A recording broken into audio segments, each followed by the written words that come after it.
Well, greetings world and greetings Seventh Spot. Today we got a special show. We're going to be interviewing Gary Toker of the new Facebook group, the Quantum H4 group. Gary, how are you today? I'm okay, you? I'm doing fine.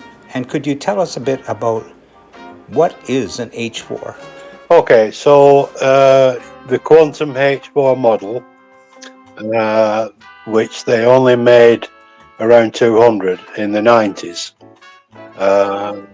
And They started production in 1998, right? yeah, the H4 started production in 98. They only made around 200 of them. Production ceased in 2003, and the production rights were sold to an Iranian company. Was it Renus Cars? Well, I don't know now who owns it. For history nerds, Harvey Woolridge, the designer of Quantum, started out with the Mark I, then the Mark II, and then there was a 2+2, a convertible, and then came the H4, named after Harvey Woolridge, right? Woolridge, yeah. Gary, you're the administrator of this brand new Facebook Quantum H4 group. Why did you decide to create this group? Well, the upshot is that there's very few left now. So when I eventually found one, because I'd been looking for like 5 years to find a good project, I bought it just over a year ago and restored it last winter. And once I started to use the car this summer for shows and things, I thought, well, there are various Quantum owners groups, but there's not one for the H4. Can you tell us a little bit about the mechanics of the H4? I think they were front-wheel drive. Yeah, it's based on the Ford Fiestas of the time. So most H4s run either XR2i or RS 1800i mechanical components, front wheel drive, like you say. So they pretty much all they were built using the Fiesta components. So some were factory built, some were sold as kits, and obviously you had the option of what engine, transmission, etc. you chose. Can you tell us a bit about the chassis? Yeah, so what they did in the production, they made a floor pan, if you will. Then they sit the space frame on top of the floor pan, and then they sandwich that in with another floor pan. So the only exposed part of the frame is the bit under the bonnet that carries the engine, really. The rest of it is inside the bodywork, if you will. So that's a great thing initially, but obviously as they get older, my own car is now 25 years old. It might not be such a great thing.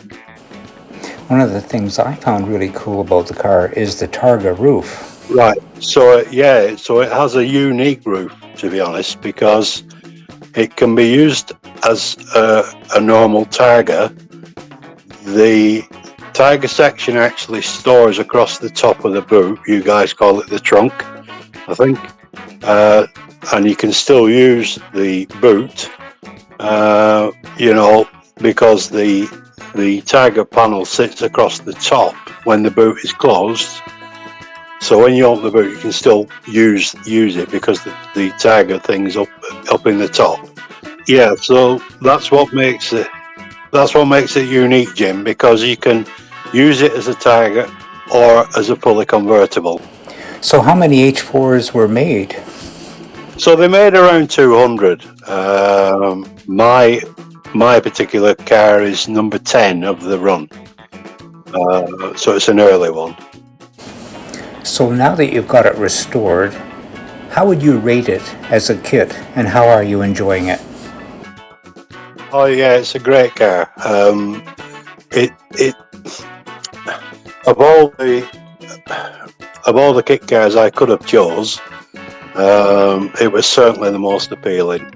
They are without doubt the best hand-built British kit cars. There's no question about that. The build quality is fantastic for a kit car, and what you find with the Quantums, particularly the H4 model, you wouldn't know if you weren't sort of into the mechanical world so much, and you got a ride with in a H4, you wouldn't know it wasn't a production car, because all the components from the Fiesta just it just feels like you're sitting in a regular production car. Well, Gary, Facebook groups can be a kind of look at me kind of a thing. What are your plans for this group, and how do you plan to make it different? Well, yes and no, Jim, to be honest, because what I realised is that there aren't many of these cars left now. They only made 200 or around 200, and that's 25 years ago. So what I thought was the contacts I've already got from other groups, for example, the 4 mechanical advisors in my group they've all been around Quantums for a lot of years. So there are no better minds to advise other owners. So that's cool. The group is going to be a place where owners can get advice on doing restoration work. So the purpose really is to save the remaining models, try and help people find them, because there are people that are looking for them constantly, and obviously those people, they're going to need some help and advice. So we have the people there. All they've got to do is post a question in the group, and somebody will be on it, and it will be the right advice. So the whole purpose really is to save the remaining H4s. I have been accused of, look at me, and this is my group, but it does have a purpose. I mean, I love these cars, and I wish I could own more of them, to be honest. I don't have the space for it, but if I did, I would buy as many as I could, because I think they're a wonderful car. Well, my advice to you is not to speak to anybody over at the Mini Kits group, otherwise you're going to be up to your armpits in H4s. I know. I know. This is the problem, and it becomes an obsession. But luckily, I can only have the one. Well, thanks very much, Gary. You've really filled in the blanks for me, and I just want to say all the best to you for this Facebook group. I'm sure that you won't have any problem developing it. I'm going to post all the links so that people can find their way to you. And with that, I'm going to say, have yourself a good day. Yeah, that's excellent, Jim. Thanks very much for that. Cheers. Cheers. Take care. Bye-bye.